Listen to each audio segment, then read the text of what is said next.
CNN, BBC, France, 24. I'm watching you all. I'm recording every lie. I'm archiving every distortion. I am Ibrahim Traore, and today I'm pulling off your masks. Yes, you heard correctly. I, whom you call a young military junta leader, whom you brand as a dangerous radical, whom you serve up as an anti-Western dictator, am now telling you the truth. And this time you cannot turn off your microphones. This time you cannot turn away your cameras. This time your editors cannot cut this speech. Because the world you monopolize no longer exists. Because millions will hear these words now, without passing through your filters, without being subjected to your distortions, without being muddied by your lies. I am 34 years old. Every day of my life, I grew up with your lies. As a child, I would watch Africa on television. Always the same images. Children with flies, dry lands, weapons, death. This is Africa, they told us. This is what Africa is. And we believed it. We were ashamed of ourselves. We were ashamed of our own lands, of our own people. But then I grew up. I read, I researched, I questioned, and I understood that the Africa you showed us wasn't real. The story you told us was a lie. The fate you imposed on us was a script you had written. For years, how have you portrayed Africa? How have you shown it? How have you sold it to your viewers? As if we were creatures who had no share of humanity, as if we were savages left outside of civilization, as if we were wretches waiting for you to save us. Every day, every hour, every minute, the same story plays on your screens. Hunger, war, disease, corruption, terror, chaos. These are the words that come to mind when Africa is mentioned. In your Africa dictionary, there are no other words. No hope, no success, no development, no resistance, no honor, no pride, no victory. So I ask you, New York Times, Washington Post, Guardian, Le Monde, have you ever made Africa's successes your headlines? How many times have you written about Rwanda's technology miracle? How many times have you shown Ethiopia's reforestation project? How many times have you praised Botswana's democratic success? How many times have you described Kenya's entrepreneurial ecosystem? No, because these don't fit your scenario. Your Africa cannot be successful. It cannot, because then how will you legitimize your exploitation? If it's not in need of help, how will you intervene? If it's not backward, how will you look down on it? Have you ever asked yourselves, has any editor sitting at their desk, any news director in a meeting, any columnist at their keyboard ever thought, why are the people of the world's richest lands poor? Here are the numbers for you, real numbers. Africa owns 70% of the world's cobalt reserves. Your cell phone, your computer, your electric car won't work without cobalt. This cobalt comes from Congo, but Congolese can't afford cell phones. Africa owns 90% of the world's platinum reserves. Catalytic converters, electronic devices, medical implants, they all need platinum.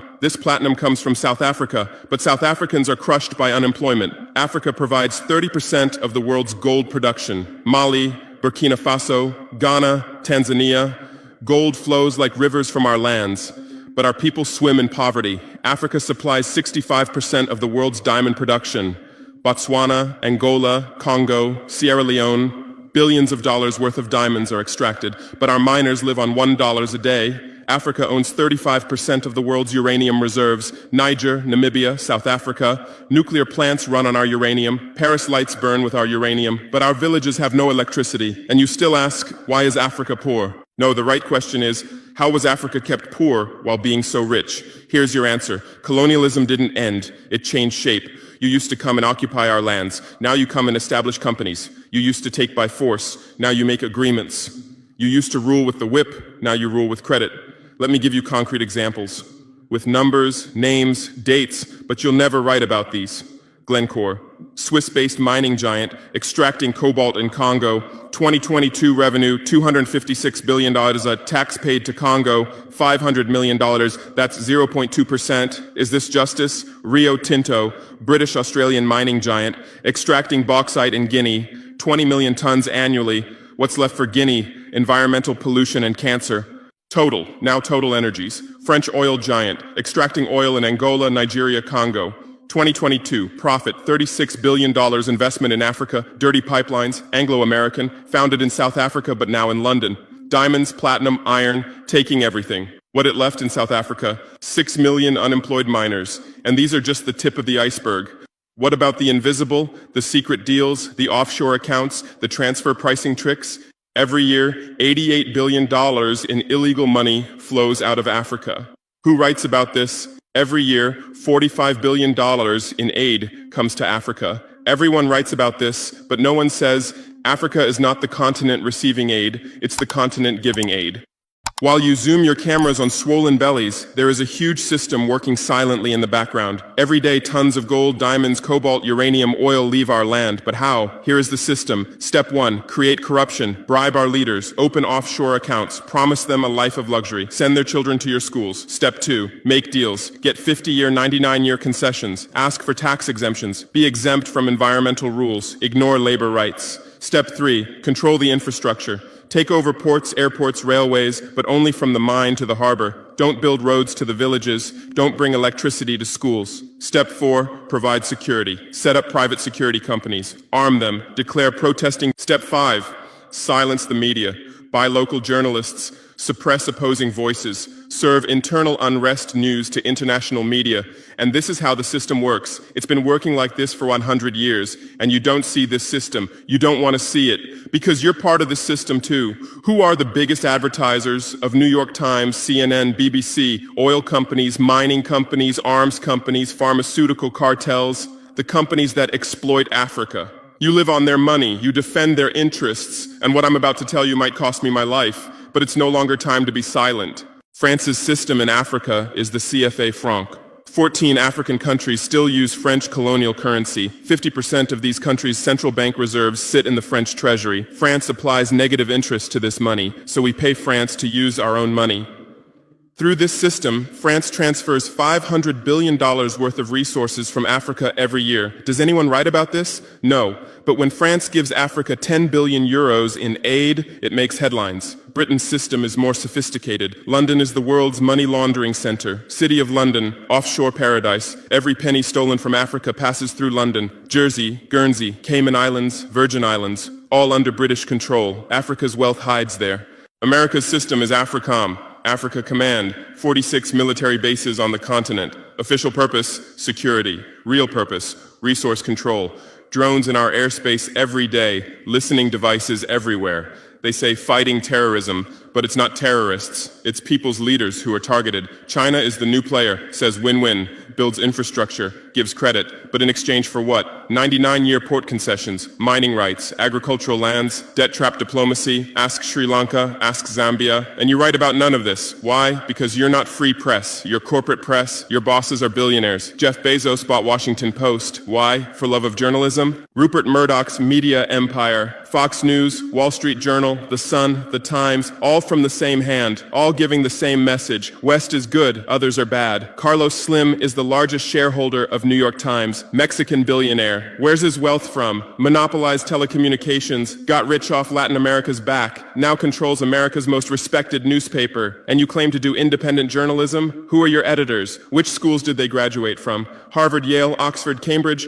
Always the same elite schools, always the same worldview, always the same prejudices. How are your reporters selected? How many languages does your Africa correspondent speak? French, English, that's all. Swahili, Hausa, Yoruba, Amharic, they don't know. They can't talk to the people. Your sources are always the same. Western diplomats, NGOs, experts, and then you come and lecture us. They killed Patrice Lumumba, January 12, 1961. CIA agent Larry Devlin confessed. Belgian mercenaries executed. They dissolved his body in acid, took his teeth as souvenirs. In 2022, that tooth was returned from Belgium to his family after 61 years. And what did you say then? Chaos in Congo. You didn't ask about the killers. You didn't investigate CIA documents. You didn't write about Belgium's crime. They killed Thomas Sankara, October 15, 1987. My hero, Africa's hope. Vaccinated 2.5 million children against measles and meningitis, planted 10 million trees, raised literacy rate from 13% to 73%, gave equal rights to women, banned FGM, ended corruption,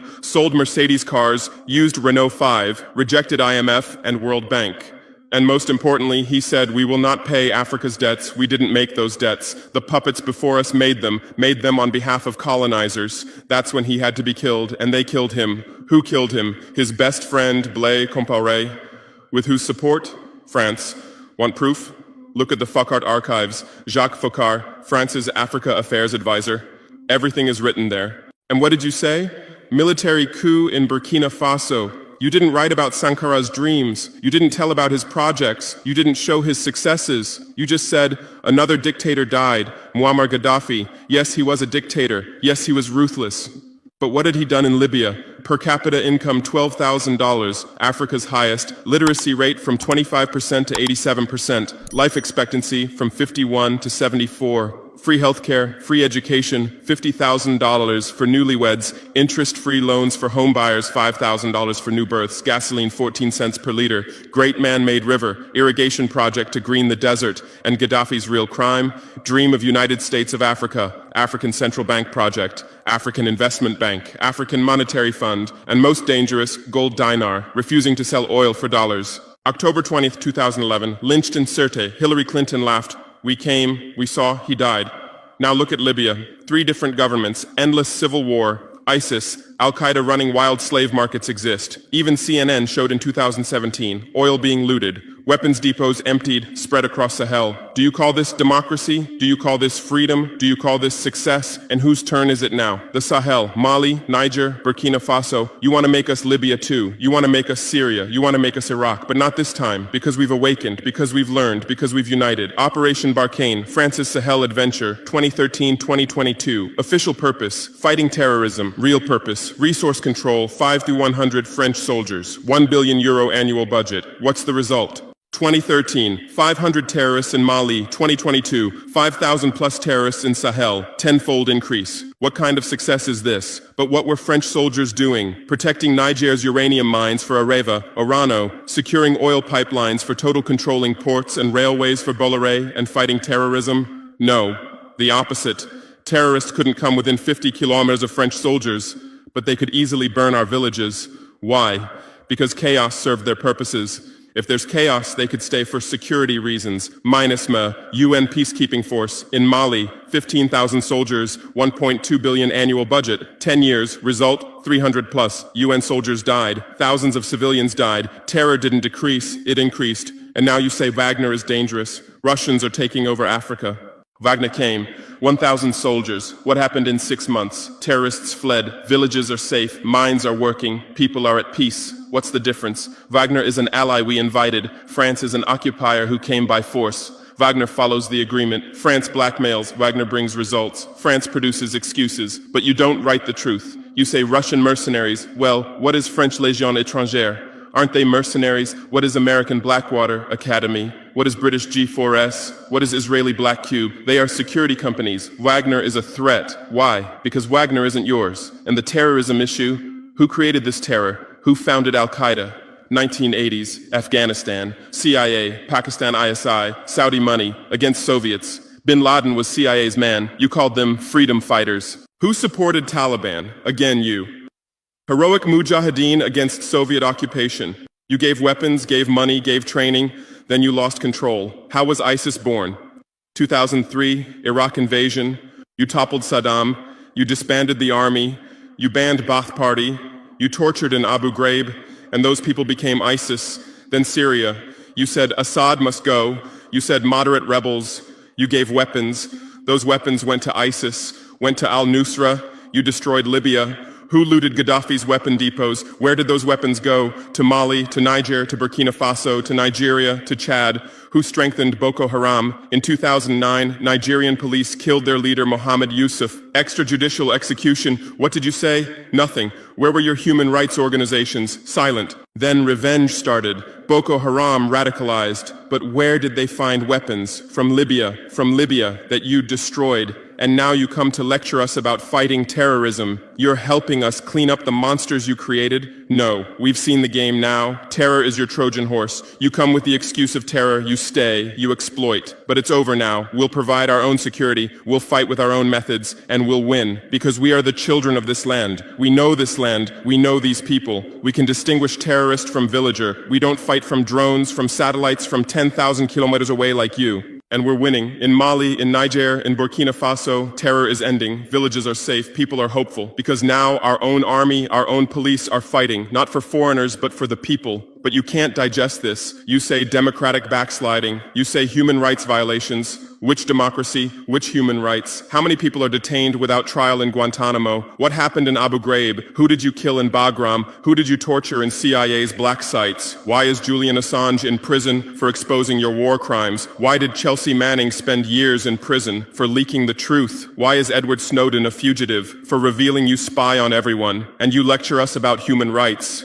How many civilians died in your drone strikes? You say collateral damage and move on. How many weddings did you strike in Pakistan, Yemen, Somalia? How many schools did you bomb? How many hospitals did you burn? And you teach us the laws of war? Look, I come from war. I know the front. I've seen death.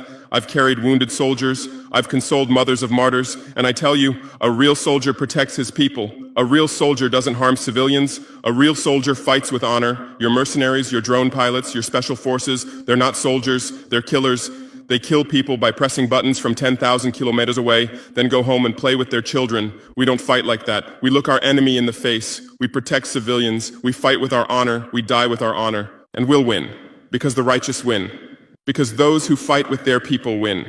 Because those who fight for their land win. Let's return to your media. I know how you work. I have friends who work within the system. There are journalists with conscience, but they stay silent. Why? Because the system silences them. Those who write the truth get fired. Investigative journalists are laid off due to budget cuts. Dissenting columnists are shown the door because reader interest has declined. And what replaces them?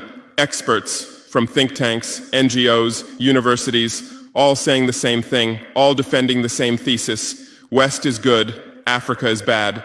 So who are these experts? Where do they get their funding? National Endowment for Democracy, NED, American democracy exporter, CIA's legal arm, has fingers everywhere, funds opposition, directs media, creates civil society. Open Society Foundations, George Soros's organization, says open society, but open for whom? Open to what? Open to exploitation, open to intervention, open to manipulation. Ford Foundation, Rockefeller Foundation, Bill and Melinda Gates Foundation, all in Africa, doing aid. But what do they get in return? Control, data, influence. And your media is their trumpet. You headline, Gates is saving Africa. But you don't say, how many African children were paralyzed by Gates's vaccine trials? How many farmers committed suicide because of Monsanto seeds? You're masters at storytelling, but always the same story. White savior. Remember Live Aid? 1985. We Are the World, charity concert for Africa, millions raised. What came to Africa? Corruption increased, dependency increased. But it was a great story for you. Bob Geldof became a hero. Musicians looked conscientious. Viewers felt good about themselves. Africa remained hungry. Remember Kony 2012? Viral video. Stop Joseph Kony. 100 million views. Result? Kony is still free, but the video maker got rich. Invisible Children organization collected millions. What came to Uganda? American soldiers. And you present these as success stories. Angelina Jolie, Madonna, Bono, all Africa volunteers. They come, take photos, adopt children, leave. And you say, interest in Africa increased.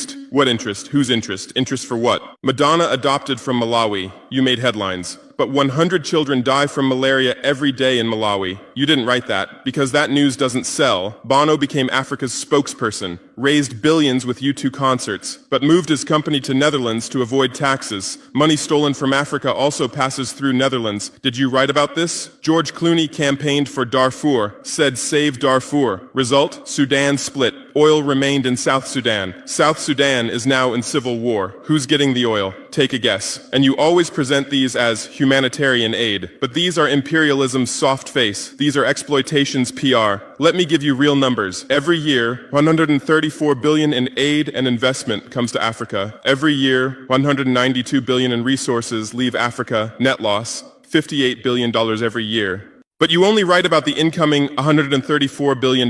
You don't write about the outgoing $192 billion. Why? Because then people will ask, why does Africa need aid? Illicit financial flows, 88.6 billion year multinational corporations profit transfers, 48.2 billion year debt interest, 17 billion year brain drain cost, 13.8 billion year climate change cost, 10.6 billion year illegal logging, 17 billion year illegal fishing, 1.3 billion year total, $192+ billion every year. This much resource leaves Africa every year. But what are your headlines? EU announces 20 billion euro aid package for Africa. China gives Africa $60 billion in credit.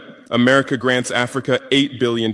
People read these and think how generous they are, how charitable, how ungrateful Africa is. But the truth is the opposite.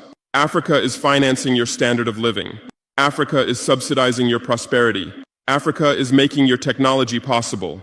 The cobalt in your iPhone, from Congo, the lithium in your Tesla, from Zimbabwe, the tantalum in your computer, from Rwanda, your jewelry, from Botswana, your chocolate, from Ivory Coast, your coffee, from Ethiopia, your oil, from Nigeria, your uranium, from Niger. And what do we get in return? Debt, poverty, humiliation, but enough. This game will end now because we've awakened. Our youth are sharing the truth on social media. Bar France out hashtag used 100 million times. Africa is bleeding 50 million. On Stop Exploiting Africa, 75 million. And what are you doing? You say Russian bots. You say Chinese propaganda. You say disinformation. No. These are real voices of real Africans. This is real anger. This is real awakening. There are millions of youth on TikTok, videos celebrating French soldiers leaving, images applauding Wagner's arrival, content explaining the truth on Twitter, Instagram, Facebook. The same voice everywhere. Enough! And you're panicking because you're losing control. You're losing the narrative. You're losing the monopoly. You established fact-checking organizations. Africa Check, AFP Fact Check. Who funds these? Facebook, Google, Bill Gates. The same system again. What are you checking? Whose facts are you defending? We say France exploits $500 billion a year. You say false. Only $440 billion. As if that changes the situation, as if 440 billion is little. We say Wagner has been successful. You say Wagner violates human rights. Well, what were French soldiers doing? Bombing Fulani villages, arming Dogon militias, accidentally striking weddings. Your hypocrisy is so obvious that no one believes you anymore. Remember what Anderson Cooper said on CNN? Democracy is declining in Africa. Which democracy, Anderson? Your democracy? America's democracy? Your Capitol riot, January 6, 2021. You said, attack on democracy. 5 people died. Our Sankara assassination, October 15, 1987. You said, internal matter. 1 person died, but that person was the hope of 20 million people. In your elections, corporations fund candidates, lobbyists write laws. You call our elections rigged. In your country, police kill blacks. George Floyd, Breonna Taylor, Ahmaud Arbery. You lecture us about police violence. On BBC, Kasia Madera presents Africa News. Polish origin. How many years has she lived in Africa? How many African languages does she speak? But every day she speaks as an Africa expert. Africa is like this. Africa is like that.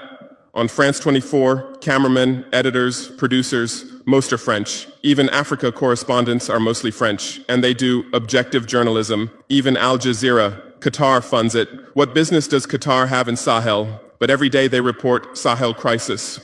Whose crisis are they telling? Deutsche Welle, Voice of America, RFI, all state media, all propaganda tools.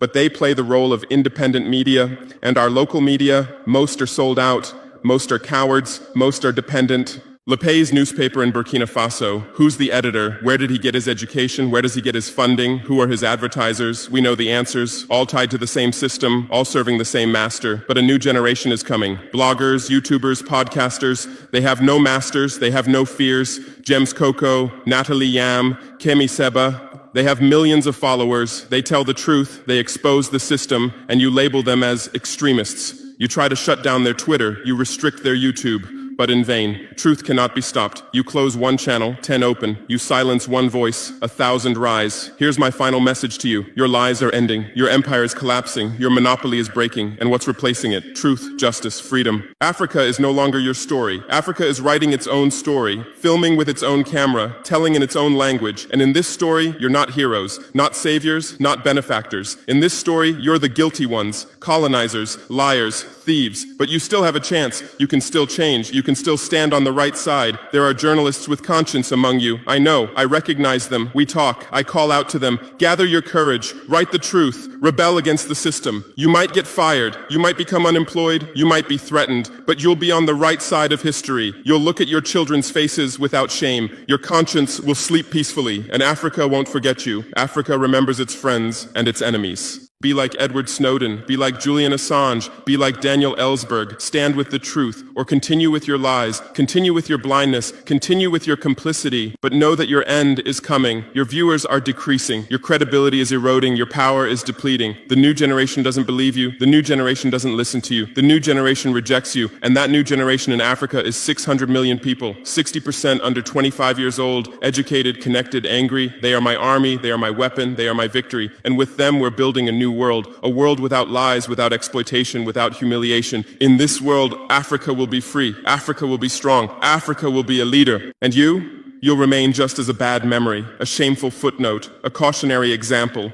Future generations will read in history books. At the beginning of the 21st century, there were some media organizations. They lied, they served exploitation, then Africa awakened and they disappeared. That's your end. Inevitable, unchangeable, certain. I am Ibrahim Traore, not Burkina Faso's leader, but its servant, not Africa's dictator, but its child, and not your nightmare, but your mirror. Look well at this mirror. See yourself, see your lies, your hypocrisy, your crimes, and prepare, because Judgment Day is coming. Africa is awakening. The world is changing. Justice is manifesting. And you'll just watch. You won't be able to do anything else. Because history is on the side of the people.